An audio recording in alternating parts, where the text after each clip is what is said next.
A week after I finished Ranger School, I was in Oxford, and I had the sunken cheeks and the shaved head. I think my peers didn't quite know what to make of me, especially in those early weeks when I just finished Ranger School. And, I get the advice early on, coming back from Oxford, that going back to the infantry, I'd have to out-soldier everyone else to be taken seriously. I think I had one run-in with a superior officer who, we ended up settling it by blows.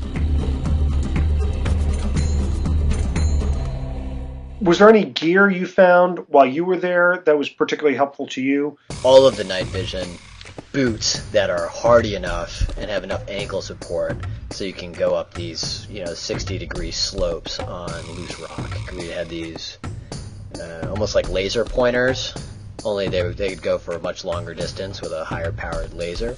And if you wanted to identify where you were, to aircraft, you could just sort of make a lasso in the air. The up-armored Humvees. I wish we'd had more. Often we were using these Toyota pickup trucks because we didn't have the Humvees we needed. Would you want to drive around where you think there are IEDs in a Ford Ranger? It's hard to imagine until you're on the ground how difficult it is to move even a short distance. One firefight we were in, another unit had come in contact 30 kilometers away, I think, and it took us 4 hours to get there. In many places there are no roads, and if there is a road, it's a dirt road with potholes that'll swallow a Humvee. Looking back at that tour, trying to sense of the sacrifice. We left people behind.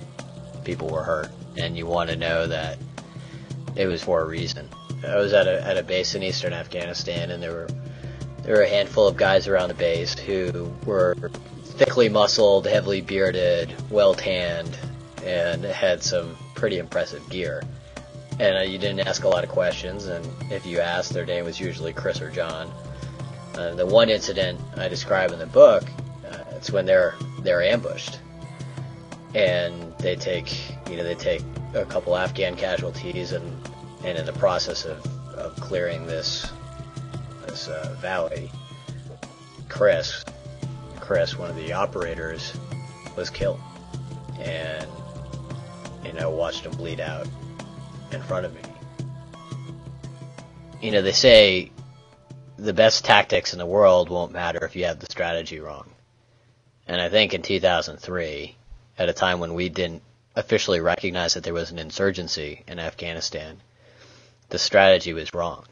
And so those tactical successes at great sacrifice didn't amount to much difference in the overall picture in Afghanistan. You have to marry the kinetic operations, the ambushes and the raids, to the soft side operations, because you're only going to get the intelligence you need to do the kinetic stuff if you have the support of the local population.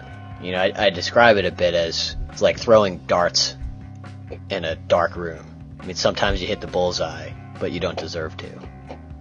And this was this sort of trial and error, trying to find Al-Qaeda, in many instances driving around waiting to get shot.